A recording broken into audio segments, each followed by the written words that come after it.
अकंठ भ्रष्टाचार और कुशासन से त्रस्त है। रोजगार के नाम पर सिर्फ घोटाले ही घोटाले हैं। हर योजना में भ्रष्टाचार हावी है। इसलिए छत्तीसगढ़ कांग्रेस सरकार को हटाने और भाजपा को लाने के लिए आप लोग पूरी तरह तैयार हैं। छत्तीसगढ़ के मेरे भाई बहन, आप लिख लीजिए, ये मोदी की गारंटी है। आपका सपना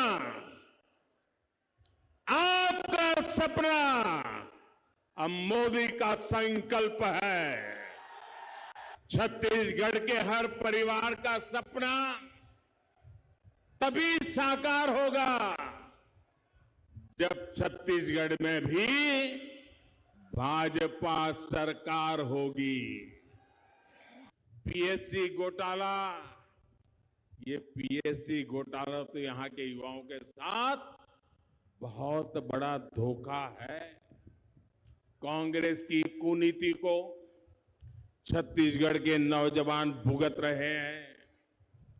जिनकी नौकरी लगी उनके सामने भी अनिश्चितता, और जिनको बाहर किया गया उनके साथ अन्याय। मैं छत्तीसगढ़ के युवाओं को आश्वस्त करता हूं, जो भी इसके दोषी है, मेरे नौजवान लिख के रखो, जो भी इनके दोषी है, भाजपा सरकार बनते ही उन पर कठोर कार्रवाई होगी। छत्तीसगढ़ में जब तक रमन सिंह की सरकार थी तो यहां भी हम तेजी से गरीबों के घर बना रहे थे, लेकिन जैसे ही यहां कांग्रेस की सरकार बनी तो वो उसमें घोटाले तलाशने लगे, कटकी कैसे करे खोजने लगे। लेकिन मोदी ने ऐसा पक्का कर दिया है, सीधा पैसा उस घर में जाता है। और मैं आज आपको एक वायदा करना चाहता हूं, यहां भाजपा सरकार बनने के बाद कैबिनेट का पहला फैसला, ये लिख रखिए, भाजपा की सरकार छत्तीसगढ़ में बनने के बाद पहला फैसला, गरीबों के पक्के घर जो भी बाकी हैं, सारे के सारे तेज गति से पूरे करके हर गरीब को पक्का घर दिया जाएगा।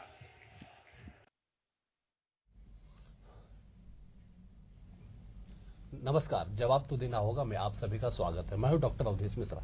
आज पीएम मोदी बिलासपुर आते हैं और राज्य सरकार में जमकर हमलावर होते हैं। भ्रष्टाचार की बात करते हैं, पीएससी की बात करते हैं, साथ ही साथ धान को लेके भी वो मुद्दा बनाते हैं। जिस विषय पर चर्चा करेंगे, 3 बेहद ही खास मेहमान हमारे साथ जुड़े हैं। पहले उनका ताल्लुक करा देता हूं।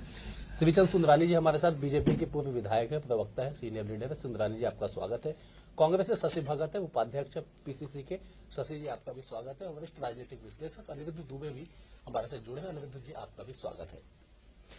शशि जी, मेरा पहला सवाल आपसे है, पीएम मोदी राज्य सरकार के आधा दर्जन से ज्यादा भ्रष्टाचारों को उन्होंने कहा है कि राज्य सरकार हर मोर्चे पे भ्रष्टाचार की है, और पीएससी के मामले पे उन्होंने खासतौर पे ये कहा कि बीजेपी की सरकार बनेगी तो इसकी जांच भी की जाएगी। शशि जी,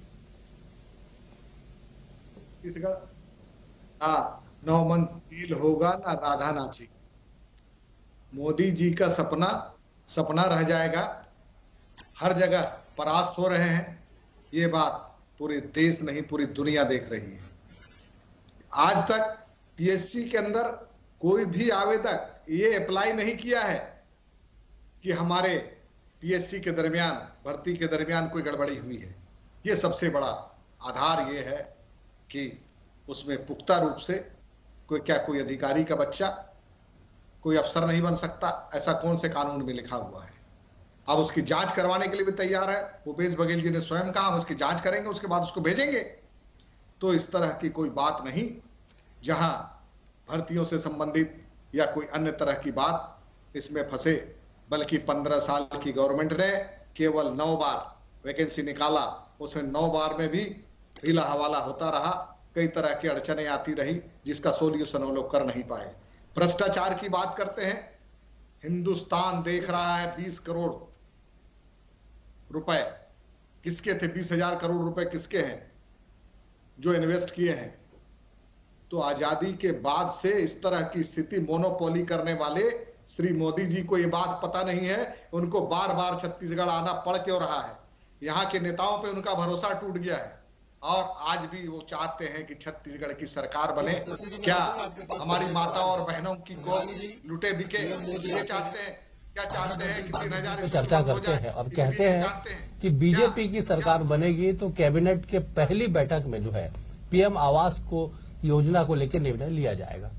कैसे देखते हैं तमाम चीजों को? कांग्रेस जो कह रही है कि तमाम जो पीएम मोदी ने बात कही वो केवल निराधार है, कहीं कोई गड़बड़ियां नहीं हुई है। देखिए, निश्चित रूप से मोदी जी अगर बात उठाते हैं तो गंभीरता की बात होती है। ऐसी कोई हवाई बातें मोदी जी कभी नहीं करते। प्रधानमंत्री आवास योजना का तो प्रत्यक्ष उदाहरण है। 16 लाख मकानों का पैसा केंद्र ने भेजा, राज्यांश नहीं होने की वजह से वो पैसा लौट गया। गरीबों के मकान, गरीबों को मिलने वाली छत में कहीं न कहीं भूपेश बघेल की सरकार बाधक रही है। और मोदी जी निश्चित रूप से कहते हैं कि हमारी सरकार बनेगी और हम पहले कैबिनेट में गरीबों को छत उपलब्ध कराएंगे। तो निश्चित रूप से हम दृढ़ संकल्पित हैं। भ्रष्टाचार वाली सरकार, कांग्रेस की सरकार, गोबर तक को नहीं छोड़ा है इन्होंने। गोबर में भी भ्रष्टाचार, अन्य मुद्दों में चावल जो दिल्ली से प्रधानमंत्री नरेंद्र मोदी गरीबों के लिए चावल भेजते हैं उसको नहीं छोड़ा। लेकिन सुंदरानी जी, कांग्रेस कह रही है कि 9 मन तेल नहीं होगा, राधा नाचेगी नहीं, मतलब सरकार बनेगी। मतलब ये भ्रष्टाचार की जांच से भागना चाहते हैं, इसीलिए कह रहे हैं कि 9 मन तेल होगा न राधा नाचेगी। मतलब आप भ्रष्टाचार के जांच से भी इतना दूर भागना चाहते हो। और 9 मन तेल भी होगा, राधा भी नाचेगी, सरकार भी बनेगी, बहुमत भी आएगा और जांच भी होगी, पीएससी घोटाले वालों को जेल के शिकंजों में भेजा जाएगा। ये दृढ़ संकल्पित है भारतीय जनता पार्टी और प्रधानमंत्री जी ने अपनी मंशा क्लियर कर दी।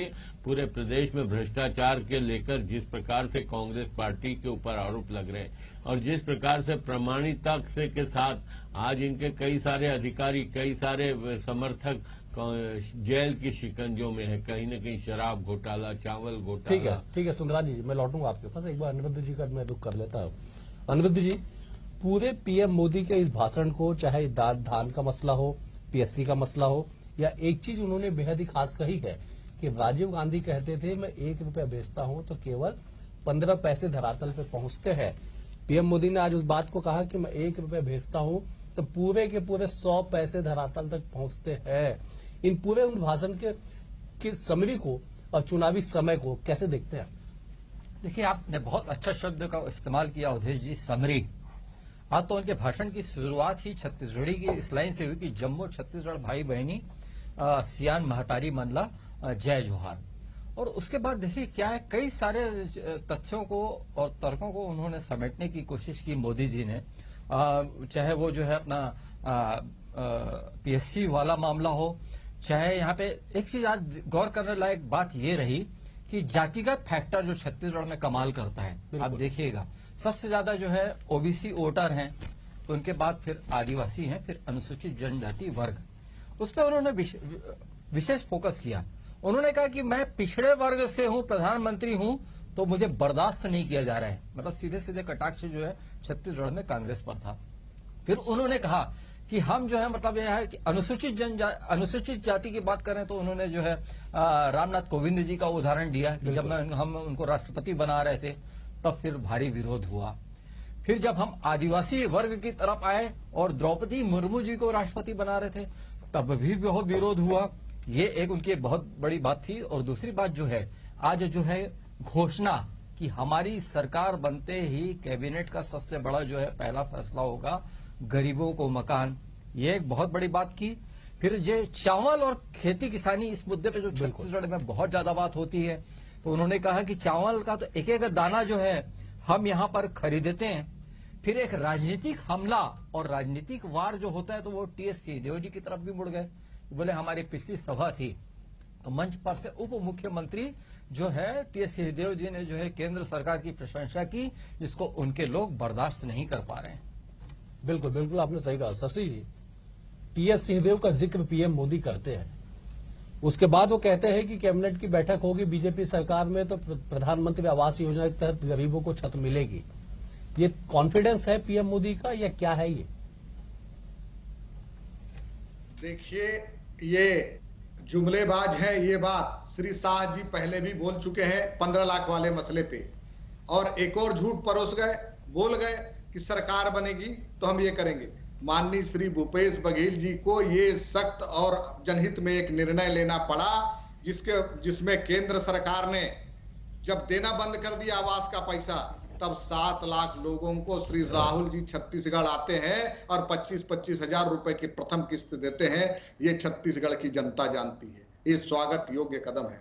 मैं सीधी और एक बात कहूं, अभी धान खरीदी का मसला आया था, श्री अनिरुद्ध जी वरिष्ठ पत्रकार साथी हमारे, 7 लाख लोगों को दिया भैया कि धान खरीदी का जो नहीं, मसला कौन से 7 लाख लोगों को दिया? धान खरीदी, जब आप हमको बोलने दिया जाए प्लीज। धान खरीदी का जो लोगों को मसला दिया, है, आप 7 लाख बोल रहे हैं। आज तक पता ही आप नहीं झूठ परोस है, रहे श्री क्या? मोदी जी का आज तक पता ही नहीं है कि धान खरीदी होती कैसी शशि है। जी, आप झूठ परोस रहे छत्तीसगढ़ क्या? सरकार धान आप खरीदी झूठ के परोस रहे हैं क्या लिए शशि लोन जी? लेती है, और लोन लेने के बाद वो धान खरीदी करते हैं, और जब छत्तीसगढ़ की सरकार केंद्रीय पूल में चावल जमा करती है एफसीआई में, तब वहां से पैसा रिलीज करते हैं। जिसका पैसा 4000 करोड़ रुपया आज भी बकाया है, उसको देना चाहिए। जैसे कोयले का पैसा है, उसको भी देना चाहिए। मैं तो एक बात और क्वेश्चन करता हूं, श्री मोदी जी इतनी बार आए, मोदी जी के मंत्रिमंडल के इतने लोग आए, मनसुख मांडविया आए, इस सारे सम्मानित साथियों को, सारे नेताओं को यह आग्रह करना चाहता हूं, जब हेल्थ मिनिस्टर है तो हेल्थ के लिए कुछ दे के जाइए, जब प्रधानमंत्री जी आए तो उनको कुछ दे के जाना चाहिए। आप किसकी आस करते हैं? क्या चुनाव प्रचार करने के लिए बार बार आते हैं? हम तो एक बात कहते हैं कि मणिपुर आप कब जाओगे? मणिपुर शांत है, शांत है, आपको लगता है क्या आपकी अशांति आपसे? डबल इंजन की सरकार आपके पास सुंदरानी जी, उसको देखने लाजमी सवाल है, मणिपुर का जिक्र फिर से आ रहा है। मणिपुर में जो हिंसा हुई, जो स्थितियां बनी, उसके बाद अगर इस समय में मणिपुर का जिक्र होना, वो शशि जी बोल रहे हैं, मेरे कुछ समझ में नहीं आ रहा।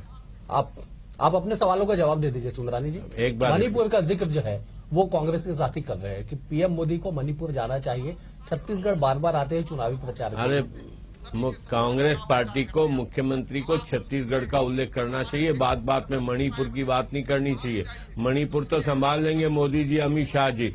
ये छत्तीसगढ़ में जिस प्रकार बच्चियों के साथ बलात्कार हो रहा है, बहनों के साथ बलात्कार हो रहा है, सामूहिक बलात्कार हो रहे हैं, कहीं न कहीं चाकूबाजी की घटना, हत्याओं का दौर, नशे का व्यापार, इससे कभी भूपेश बघेल जी मुंह नहीं खोलते। कहीं भूपेश बघेल जी इस मुद्दे पे मुंह नहीं खोलते, न कांग्रेस के नेताओं के सारे मुंह सील दिए गए।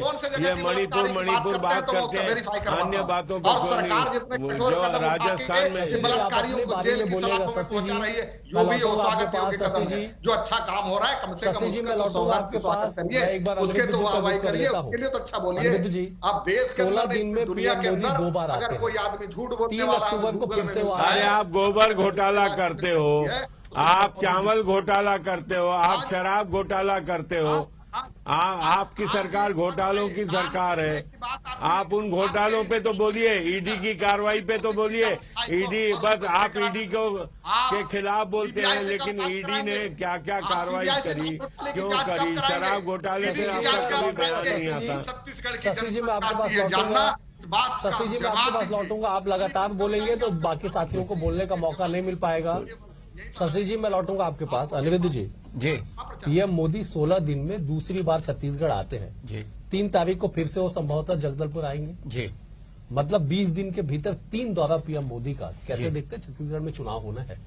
मैं बड़ा दिलचस्प जो है नजारा देखने का इंतजार कर रहा हूं अवधेश जी। उसका कारण है कि परिवर्तन यात्रा के जवाब में 2 अक्टूबर को कांग्रेस की भरोसा यात्रा शुरू हो रही है, जो सभी 90 विधानसभा क्षेत्रों में जाएगी। फिर इधर 3 तारीख को जो है बस्तर की तरफ प्रधानमंत्री नरेंद्र मोदी जी रुख करेंगे। बिल्कुल, मतलब देखिए क्या है कि बिल्कुल बरोबर का गेम चल रहा है। एक तरफ मोदी जी आते हैं, जगत प्रकाश नड्डा जी आते हैं, अमित शाह जी आते हैं, फिर उस तरफ राहुल गांधी जी आते हैं, प्रियंका गांधी जी आती हैं और मल्लिकार्जुन खड़गे जी आते हैं। कुल मिला के जो है चुनावी माहौल जो है, अभी देखिए अभी तो कैंडिडेट डिक्लेयर नहीं हुआ, कांग्रेस का तो एक भी नहीं हुआ, भाजपा के 21 हुए हैं, लेकिन ऐसा लग रहा है कि चुनावी माहौल अभी से अपने शबाब पर पहुंच गया है।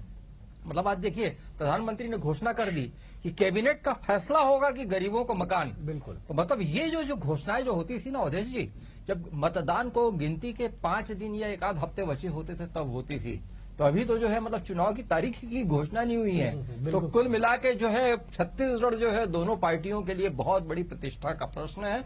और दोनों पार्टियां जो है छत्तीसगढ़, एक तो खैर कांग्रेस के पास तो है ही है, तो वो नहीं चाहेगी कि बिल्कुल हाथ से जाए, और भारतीय जनता पार्टी उसको वापस पाने के लिए पूरी ताकत लगा चुकी है। सुंदरानी जी, पीएम मोदी ने आज ओबीसी का जिक्र किया, नारी शक्ति वंदन जो बिल है उसका जिक्र उन्होंने किया, और साफ तौर पे कहा है कि कांग्रेस के लोग जो है वो अब इस बिल के भी भीतर जो है महिला आरक्षण को लेके, ओबीसी आरक्षण को लेके भ्रम की राजनीति कर रहे हैं। नहीं, निश्चित रूप से आज ही कांग्रेस के प्रेसिडेंट का जो बयान है नारी शक्ति वंदन विधेयक के मामले में, कहीं न कहीं ये बदनाम करने की कोशिश कर रहे हैं। जब राष्ट्रपति जी के साइन हो गए, विधिवत रूप से वो बिल का स्थान ले लिया है, तो ऐसी स्थिति में अभी भी कांग्रेस के लोग जुमला जुमला कह के कहीं न कहीं संसद का भी अपमान कर रहे हैं, खुद का भी अपमान कर रहे हैं, क्योंकि इस बिल को पास कराने में कांग्रेस पार्टी का भी सहयोग रहा है, पूरे विपक्ष का सहयोग रहा है, और सर्वसम्मति से ये विधेयक पारित हुआ है और राष्ट्रपति जी ने साइन किया है। उसके बाद प्रधानमंत्री का जुमला बताकर क्यों भ्रम जाल फैला रहे, क्यों लोगों की आंखों में धूल झोंकने का काम कर रहे हैं, तो कहीं न कहीं इसीलिए प्रधानमंत्री जी ने आरोप लगाया। और चूंकि पिछड़े वर्ग से प्रधानमंत्री जी आते हैं और ये पिछड़ों की बात करते हैं, तो निश्चित रूप से आज भारत का प्रधान अगर पिछड़ा है तो पिछड़े वर्ग की चिंता तो मोदी जी करेंगे। कांग्रेस चलिए, बिल्कुल मैं लौटूंगा। शशि जी, मुख्यमंत्री भूपेश बघेल भी पिछड़े वर्ग से आते हैं, लेकिन बीजेपी जो है ओबीसी के प्रति केवल राजनीति की बात कहती है। पीएम मोदी कहते हैं कि ओबीसी के नाम पे भड़काने का काम कांग्रेस कर रही है।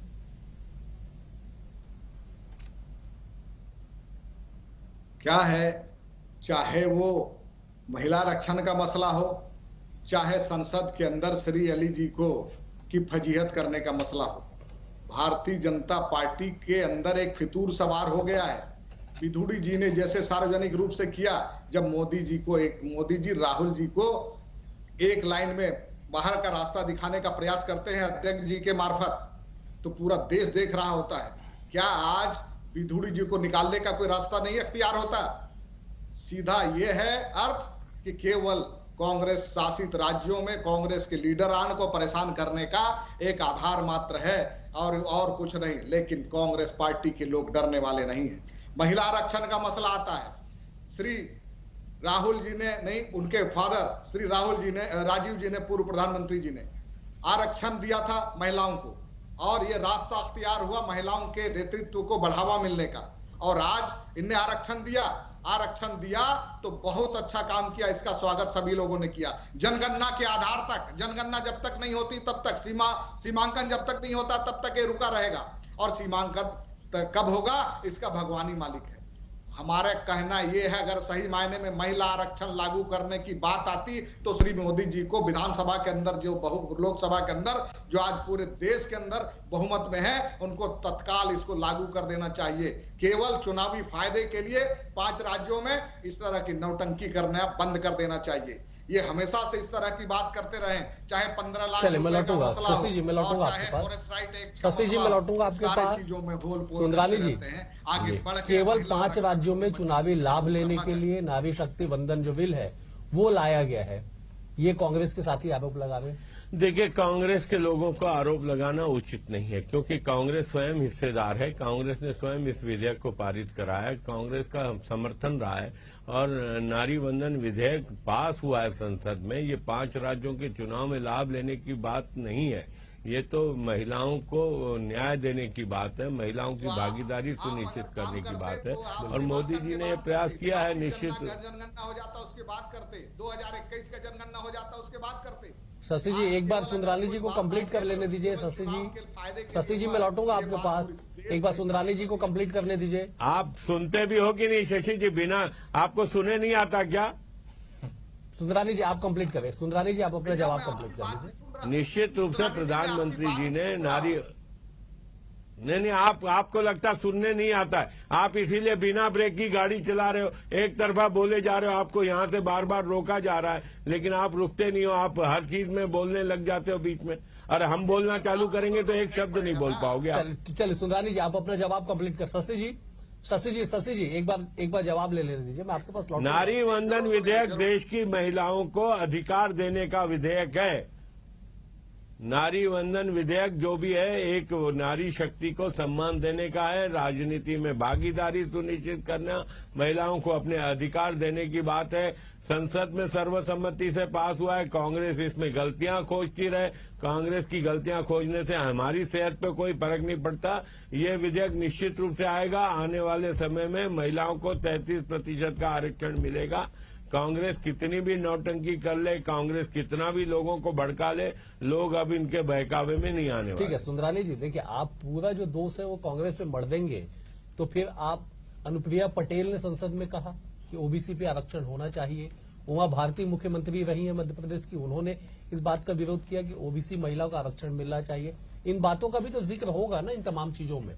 देखिए, जहां 33% आरक्षण मिल रहा है तो सभी वर्गों को मिलेगा, बराबर मिलेगा, उसमें चिंता करने की जरूरत नहीं है। और राजनीतिक दल अपने अपने पार्टी में, कांग्रेस पार्टी पहले कर दे ओबीसी का आरक्षण अपने संविधान में कर ले, हम भी करेंगे। आगे आने वाले समय में निश्चित रूप से भारतीय जनता पार्टी की सरकार जैसा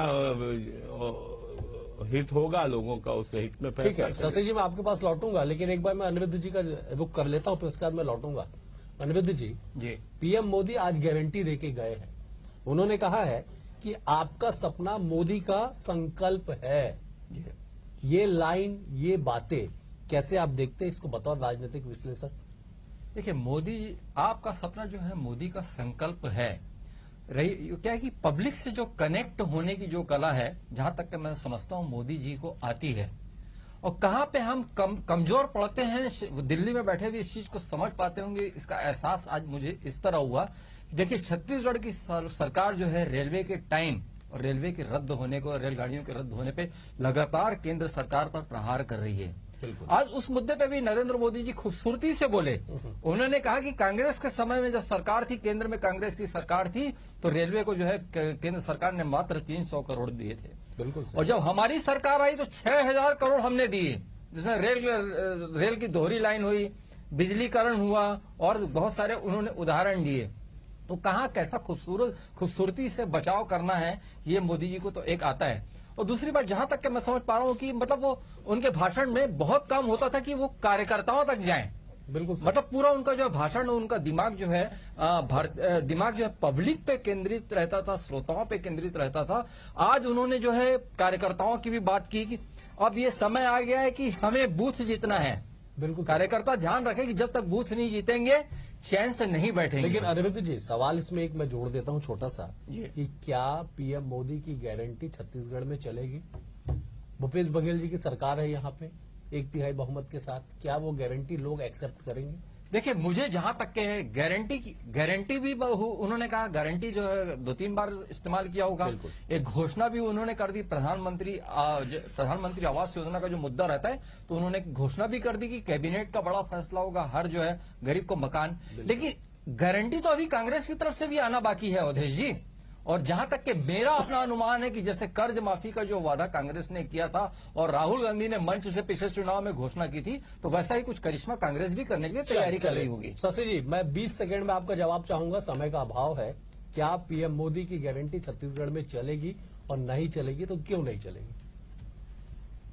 गारंटी तो श्री शाह जी ने उसकी गारंटी को फेल किया ये कह के कि वो जुमला था, ये तो स्पष्ट हो गया। अब की बार कांग्रेस की सरकार 75 पार होंगे विधायक जी, ये श्री भूपेश बघेल जी के कर्म और कांग्रेस पार्टी के कर्मों से होगा।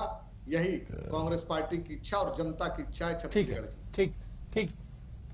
ठीक है सुंदरानी जी, क्या लगता है आपको कि कांग्रेस की सरकार के काम के आगे पीएम मोदी का गारंटी टिक पाएगा? निश्चित रूप से प्रधानमंत्री मोदी जी की जो देश में विश्वसनीयता है, छत्तीसगढ़ में विश्वसनीयता है, और जिस प्रकार से कांग्रेस अपने वादों में विफल रही है, 36 वादे करके जो पूरी तरह से विफल रही है, कांग्रेस की अराजकता वाली सरकार से मुक्ति पाना चाहेगी। चलिए, बिल्कुल बिल्कुल मोदी सुंदरानी जी पे भरोसा करेगी। बिल्कुल, कुल मिला के है कि 16 दिन के भीतर पीएम मोदी 2 बार छत्तीसगढ़ का दौरा करते हैं और 3 अक्टूबर को बस्तर का भी दौरा वो करेंगे।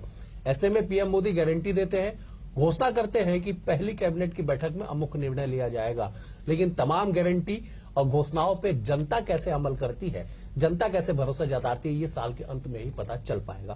फिलहाल इस चर्चा में इतना ही। आप तीनों मेहमानों का बेहद शुक्रिया। सुंदरानी जी आपका शुक्रिया, अनिरुद्ध जी आपका शुक्रिया, शशि जी आपका भी शुक्रिया। कल फिर एक टॉपिक पे आपसे होगी मुलाकात, तब तक के लिए नमस्कार।